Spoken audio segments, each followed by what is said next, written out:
How are you? So welcome to Prince Education channel. So friends, solve करते हैं exercise 5C class 10th वाले students, question number 25। Right, so question number 25 हम लोग solve करते हैं। In an AP the first term is 22, nth term is -11, sum of first n term is 66, then find the number of terms and common difference. Right, so question में क्या given है?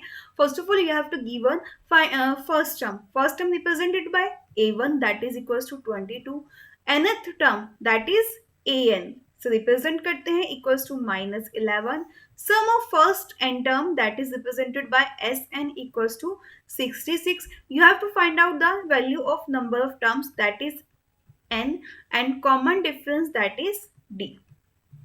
Right, so again हम formula लिखते हैं a n equals to a one plus n minus one into d, right, and s n equals to n upon two a one plus a n. Okay, so finds देखते हैं a N हमें मालूम है, a one मालूम है, but N और D मालूम नहीं है, सो ये वाला फॉर्मूला आप पहले अप्लाई नहीं कर सकते। एस एन मालूम है, एन नहीं मालूम, ए वन और ए एन भी मालूम है, दैट मीन्स इस वाले फॉर्मूले से हम एन की वैल्यू फाइंड आउट कर सकते हैं। S n equals to n by two a one plus a n. So value put कीजिए, s n equals to 66, n की वैल्यू आपको फाइंड आउट करनी है, ए वन की वैल्यू 22 प्लस ए एन की value -11। Okay, so now solve this.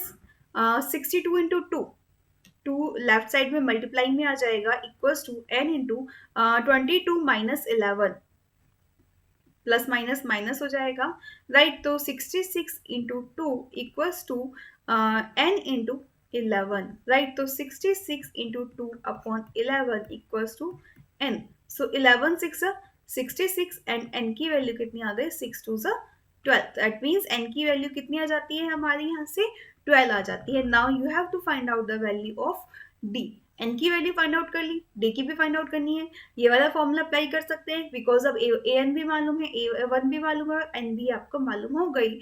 So a n equals to a1 plus n minus 1 into d. Put the value of an minus 11 and a1 equals to 22 plus 12 minus 1 into d. Right, so minus 11 minus 22 equals to 11d.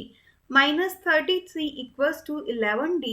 So d equals to minus 33 upon 11. 11 3s are 33.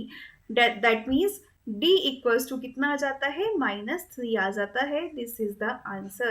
That means आपने जो आपको n की वैल्यू number of terms calculate करनी थी वो भी मालूम हो गई। Common difference d equals to -3 भी आपका इस तरीके से सॉल्व हो जाता है। सो फ्रेंड्स, समझ आया? वीडियो लाइक नहीं किए जल्दी से कीजिए।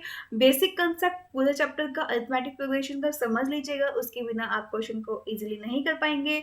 सो आई होप ये आपको समझ आया होगा। जल्दी जल्दी फ्रेंड्स को शेयर कीजिए, चैनल पर नए हैं चैनल को सब्सक्राइब कीजिए एंड बेल आइकन पे ऑल प्रेस कर लीजिए, जिससे आपको नोटिफिकेशंस मिलते रहेंगे। सो मिलेंगे नेक्स्ट वीडियो में। Bye bye, take care.